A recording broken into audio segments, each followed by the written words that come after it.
Thank you, Minister. Taoiseach Road, Senator Paddy Burke.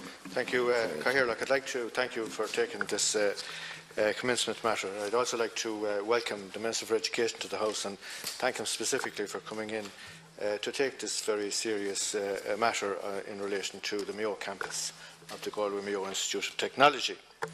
I suppose, Minister, it disappoints me greatly to have to stand up here and make the case for what has happened at the Mayo campus of the Galway Mayo Institute of Technology. And the Mayo campus came around, I suppose, after a very long and hard-fought case going back into the mid-80s, 1980s. And the case was fought vigorously by the Chambers of Commerce, educational interests, and eventually there was a by-election in Mayo in 1994, which ran a candidate in the name of Paddy McGuinness, and eventually, after various commitments by various governments over a long number of years, Gareth Fitzgerald, when he was Taoiseach at one stage, gave a commitment, and that there was a realisation that there was a need for a Mayo RTC, as they were known as at the time. And the reason the case was made for Mayo at the time was because it's the third largest county in Ireland, geographically, but besides that, a very high percentage of the students in Mayo went to third level education, more so than any other county at that particular time. So great sacrifices were made at that time by the parents of those students in Mayo, who not alone saw their way in after the free education came into being in the late 1960s, but they strived and fought to send their kids to third level institutions, with the result that it stood to making the case for a regional technical college in Castlebar in County Mayo. So it was eventually rolled out in association, I suppose, with the Galway RTC. They felt that was the best possible thing to do, that there would have been a Mayo campus and it would be part of the Galway Regional Technical College, as that was known at the time. So people took that as it was at the time, and that the courses would be set up and that they would be linked into a major regional technical college. So, Minister, I suppose the Higher Education Authority is the funding model now for regional technical colleges and various outreach campuses as well throughout the country. But the Castlebar case, or the Mayo case, if you'd like to call it, it's more than just funding. And I think that there needs to be a root and branch,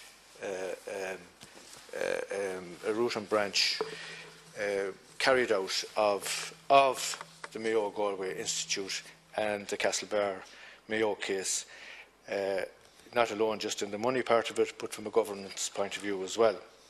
And I have to say this, that some people are afraid to speak out, and that they should speak out. And I have received quite a large amount of correspondence in relation to what has taken place in Castlebar.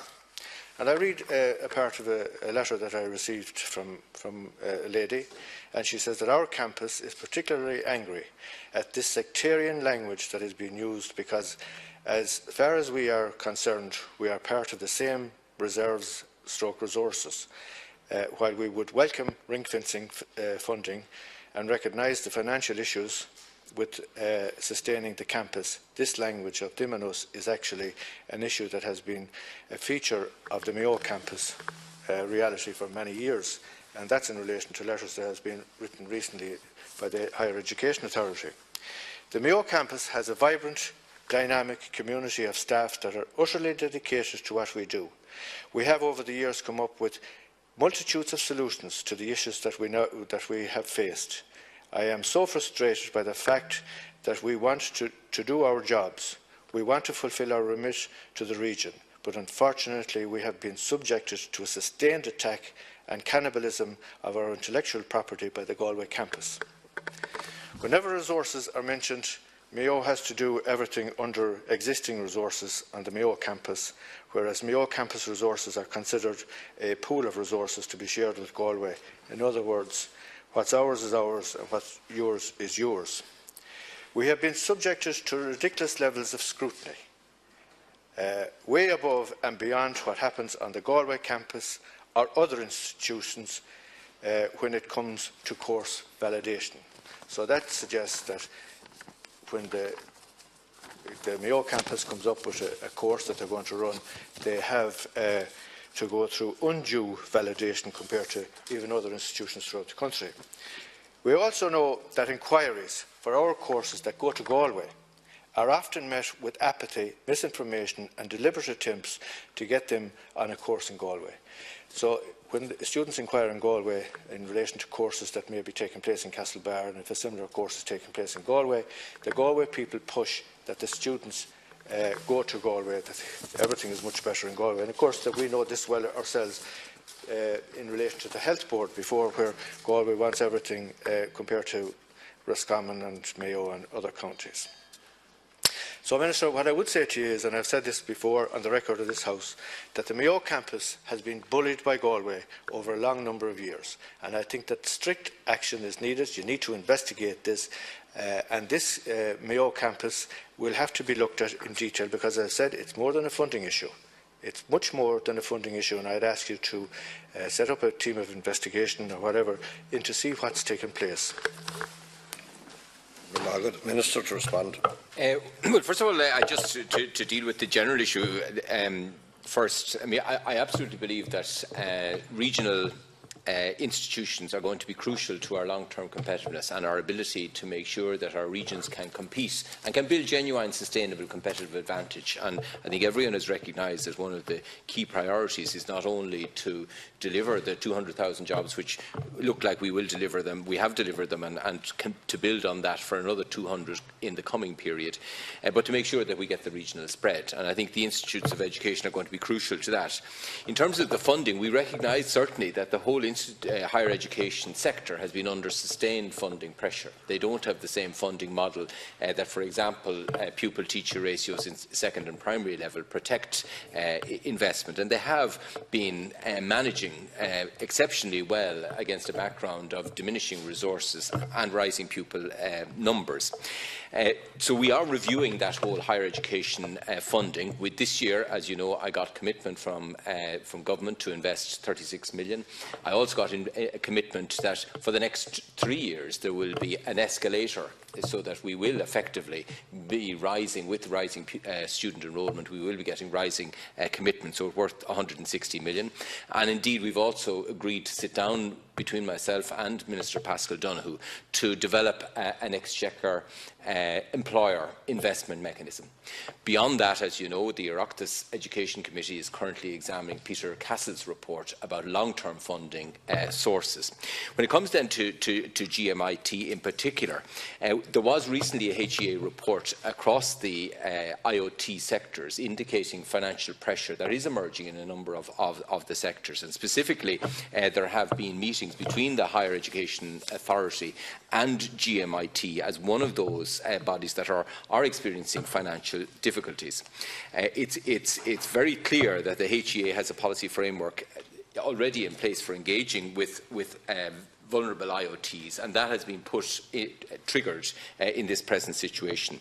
It requires institutes to submit a 3-year plan to return them to a balanced budget situation.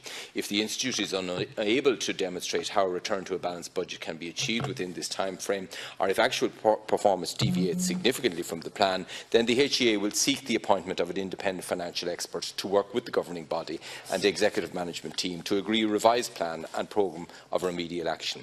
In relation to GMIT in particular, the first of what is expected to be a series of meetings was held last week between GMIT Executive and the HEA to discuss a number of issues relating to the financial position of the Institute, including those that are specific to the Castlebar campus.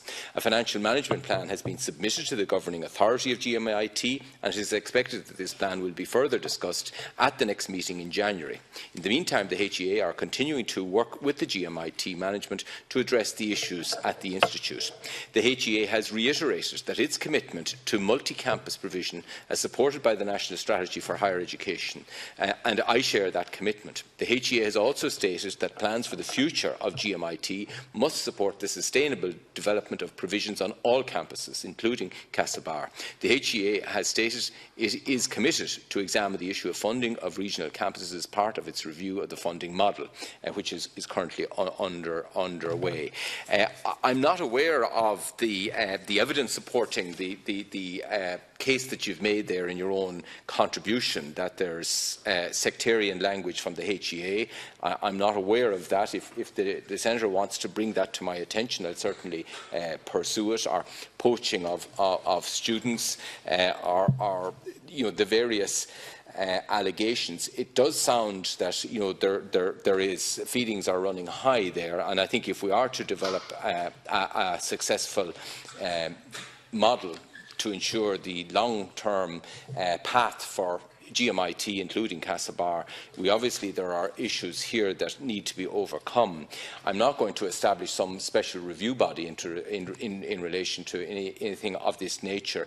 Clearly, if there's issues brought to my attention, I will ensure that the HEA investigates them. But the HEA is now developing a relationship with GMIT in the context of the financial difficulties, and I think that's the best, if you like, route through which these issues can be surfaced and addressed. Because what we're determined to do is to get a long-term, strong Institute of Technology network. As you know, it is our view that we should see stronger integration of such institutions in a technological university concept, and it is our desire to see the merger of various institutions, but to keep and preserve the multiple campus locations which are key to regional diversity, in my view. So I'm happy if the Senator wishes to bring concerns that need to be addressed in this review. I'd be happy to do that. But if there's evidence supporting the various things you read from the email you received, we will happily examine those. But I don't think I'm going to set up some sort of a star chamber review of activity. We need to develop a governance model that can ensure the viability of this institution with all of its campuses, and I think that's where our attentions will be devoted. Okay, thank you. Thank you, Minister, for the reply. And I have no doubt that he is fully committed to those institutes of technology, and they're required for industry and for the link into industry as well. But Minister, Mayo has no head of campus at the moment. All departments now report to the Galway departments. This is a significant downgrading of the GMIT. It does not. The person has handed in her notice. She was put on a one-year contract. She wasn't given. She was left quite a long period of time before the contract was eventually handed out to her for this year. Now she has resigned. So I think that your department has to just ask, why has this person tendered her resignation? Why has she tendered her resignation? I think these, and I'm sure you did say there that you didn't know about those issues, and I have no doubt at all that you didn't know about those issues and they wouldn't have been brought to your attention. But as I have said, Castlebar has been bullied by Galway, and it's not good enough. And I would still ask you at this stage to get some official even in your department to investigate what is going on. Thank you. I can assure you that any matters that are brought to our attention, the HEA will examine them in the context of the development of this viability plan. And that plan is going to the board, and they will have an opportunity to consider it. But I'd have to recognise that where an institution is in financial difficulty, there will be higher levels of accountability and scrutiny expected of all parts of it. So, demanding higher levels of accountability and scrutiny in the present climate is not necessarily an indication of some sort of a vindictive attitude. I'm not familiar with why the head of campus has resigned, but of course that's a decision that a person will make. But we will seek to ensure that there is proper leadership within Castlebar, so that Castlebar can be fully a part of the planned development. And the key here is to make sure that this, as a strong institute with a very strong tradition, can be protected in a period where there is financial pressure on the institutions. As I say, the wider context is that we are now pushing up investment in this area, and that will be available to all institutions to effectively compete for and deliver improved services. Thank you, Minister. Next.